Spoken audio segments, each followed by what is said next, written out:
Hai semua, jom kita kupas satu topik yang memang selalu keluar dalam sejarah SPM, Persekutuan Tanah Melayu 1948.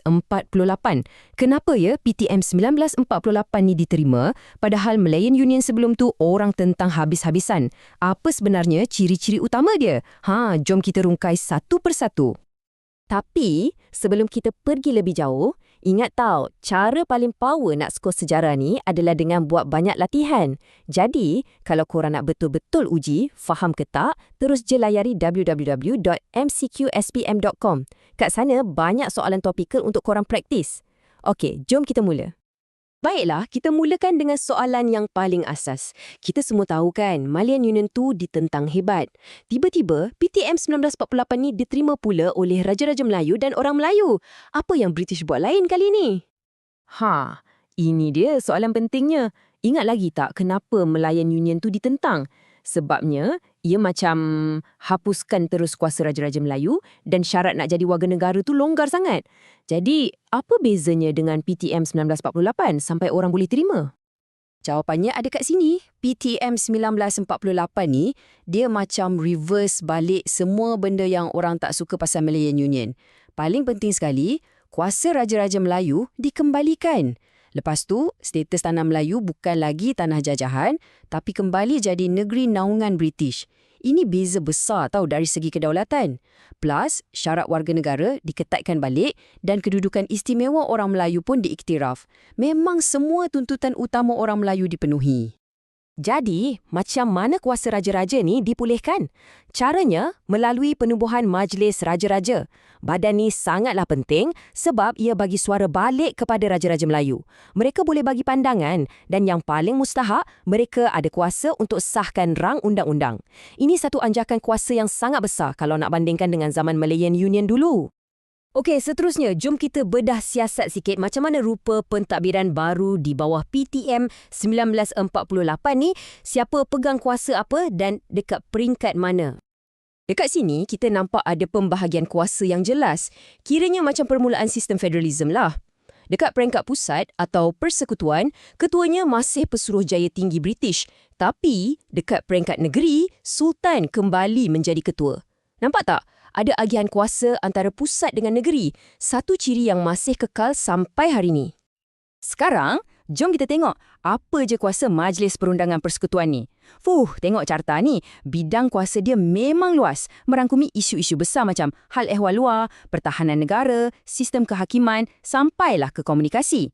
Malah, bab ekonomi macam perdagangan dan cukai pun bawah kuasa pusat. Ini penting untuk pastikan semua negeri bergerak selari dalam isu-isu nasional.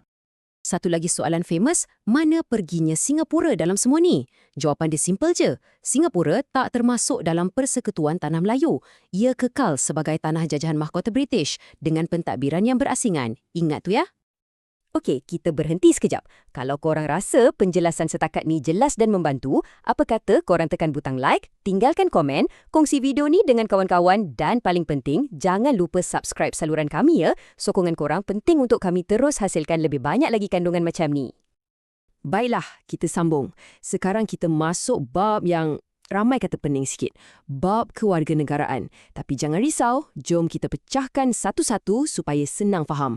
Persoalannya, siapa je yang layak jadi warga negara PTM 1948? Okey, secara asasnya ada dua lorong utama untuk dapatkan kewarganegaraan masa tu. Yang pertama, secara automatik, ini kita panggil secara kuat kuasa undang-undang. Lorong kedua pula adalah melalui permohonan. Ini kita panggil secara pendaftaran. Jom kita tengok beza dua ni. Okey, untuk cara pertama, kuat kuasa undang-undang, kelayakan ni automatik je, tak payah mohon. Ada dua kategori utama. Pertama, rakyat raja, khas untuk orang Melayu dan orang asli yang lahir di mana-mana negeri Melayu. Kedua, rakyat British, untuk sesiapa saja yang lahir dekat Melaka atau Pulau Pinang. Dan untuk yang lahir kat luar negara, dia boleh dapat kewarganegaraan kalau ayah dia seorang rakyat raja atau rakyat British. Contoh Shirley ni memang jelas. Dia lahir ke Amerika, jauh dari tanah Melayu. Tapi, disebabkan ayah dia seorang rakyat raja dan rakyat British, Shirley secara automatik layak jadi warga negara. Kewarganegaraan tu macam diwariskan kepada dia. Nampak kan? Sekarang kita ke cara kedua pula, pendaftaran. Laluan ni untuk mereka yang lahir dalam persekutuan tapi tak layak secara automatik. Syarat utamanya mereka kena dah tinggal atau bermastautin kat sini untuk tempoh yang sangat lama. Dan bukan itu je, ada syarat-syarat lain yang agak ketat juga. Dan ini dia syarat-syarat ketat tu. Pertama, kena lahir dan tinggal sini sekurang-kurangnya 15 tahun dalam tempoh 20 tahun. Lama tu. Tapi itu pun tak cukup. Pemohon kena ada tingkah laku yang baik, tak ada rekod jenayah, kena fasih cakap Melayu dan Inggeris, dan yang paling penting, kena angkat sumpah taat setia kepada persekutuan. Dialog ni tunjukkan dengan jelas situasi tu. Dia bukan sekadar, saya dah duduk lama jadi saya layak. Tak. Ada banyak lagi lapisan-tapisan untuk membuktikan kesetiaan dan kesesuaian seseorang tu untuk jadi warga negara. Okey, kita dah pun cover semua ciri utama Persekutuan Tanah Melayu 1948. Sekarang, jom kita buat satu rumusan pantas. Apa benda paling penting yang korang wajib ingat untuk exam nanti? Jadi, untuk rumusan, ada 4 perkara gergasi yang korang kena ingat pasal PTTM 1948. 1. Kuasa Raja-Raja Melayu kembali pulih. 2. Sistem pentadbiran persekutuan diperkenalkan dengan agihan kuasa pusat dan negeri. 3. Singapura kekal di luar. Dan 4. Syarat nak jadi warga negara diperketatkan.